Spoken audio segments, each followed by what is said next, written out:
So important derivations for class 12 physics part 1. So today we have started the important derivation for class 12. So Coulomb's law in electrostatic. तो Coulomb law क्या करता है? It measures the force of attraction or repulsion between two electrical charges. You can see the diagram. Here are the two charges Q1 Q2 separated by distance r. So Q1 Q2 पर एक force लगा रहा है F और similarly Q2 is applying a force on Q1. So this force, Coulomb force, is directly proportional to product of the charges and inversely proportional to the square of distance between them. तो अगर हम दोनों को combine करते हैं तो that would be F is proportional to Q1 Q2 upon R square. Proportionality sign यहाँ पर लगा देते हैं के Q1 Q2 upon R square. के की वैल्यू हो जाती है 1/4 एप्सिलॉन नॉट. और यहाँ पर अगर हम वैल्यू इक्वेशन 3 में पुट कर देते हैं तो it would be 1/4 epsilon naught Q1 Q2 upon R square. जहाँ पर एप्सिलॉन नॉट क्या है? Absolute permittivity of the free space, जिसकी वैल्यू होती है 8.854 इंटू 10⁻⁻12 कूलम्ब स्क्वायर पर न्यूटन मीटर. अब अगर हम 1/4 एप्सिलॉन नॉट को कैलकुलेट करते हैं तो it comes out 9 into 10⁻9 newton metre square per coulomb square. So we have to remember these two values. तो ये वैल्यू अगर हम पुट कर देते हैं एफ की यहाँ पर, so that would be 9 into 10⁻9 into Q1 Q2 upon R square. यहाँ पर लाइक चार्ज रिपेल करते हैं और अनलाइक चार्ज अट्रैक्ट करता है. तो we have to remember this. अब अगर यहाँ पर एयर ना होके कोई मीडियम हो जाए बीच में, वाटर या फिर चार्जेस वाटर के अंदर हैं और किसी मीडियम के अंदर हैं, तो फिर उसमें जो फोर्स होता है दैट इज़ FM मीडियम. तो 1/4 एप्सिलॉन. तो फिर यहाँ पर एप्सिलॉन क्या है? Absolute permittivity of the medium.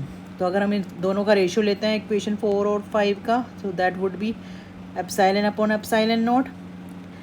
सो इसका जो रेशियो है इसको हम रिलेटिव परमिटिविटी और डाइलेक्ट्रिक कांस्टेंट बोल सकते हैं.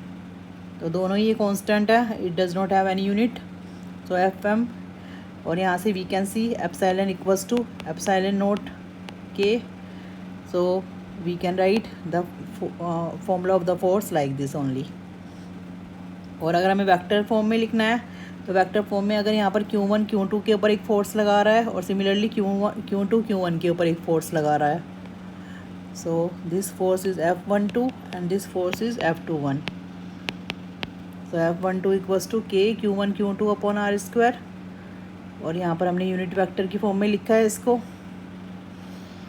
ये डायरेक्शन हमें बता रहा है क्योंकि वेक्टर क्वांटिटी है ये. Similarly this is also telling us direction.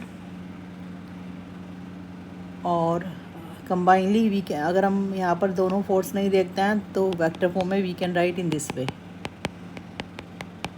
क्योंकि यूनिट वेक्टर क्या होता है? Vector upon its modulus. अब अगर यहाँ पर हमने स्ट्रेट लाइन लिया है एक तरह से फोर्सेस को और चार्जेस को स्ट्रेट लाइन में कंसीडर किया है, पर वो किसी भी फॉर्म में हो सकता है. तो अगर ये स्ट्रेट लाइन हो के यहाँ पर चार्जेस A और B पर सिचुएटेड है और ओरिजिन से डिस्टेंस R1 और R2 वेक्टर के इक्वल है, so you can see from vector, ये एरो इधर है ये इधर, तो इट मीन्स इन दोनों का सम R1 की इक्वल है. So R equals to R1 minus R2. So formula can be written as 1/4 epsilon naught. Same इसी टाइप से फॉर्मूला है ये. यहाँ पर in place of R we have just written R1 minus R2. और अगर F21 है तो देन R1 की प्लेस पर R2 और R2 की प्लेस पर R1 आ जाएगा. So this is the force. So ये action by the principle Newton's third law, action and reaction. तो फिर यहाँ पर F12 is equals to minus F21. ये दोनों फोर्स इक्वल और अपोजिट होता है.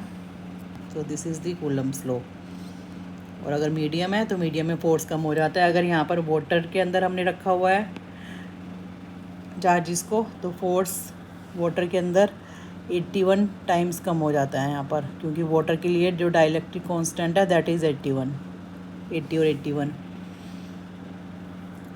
So thank you for watching this.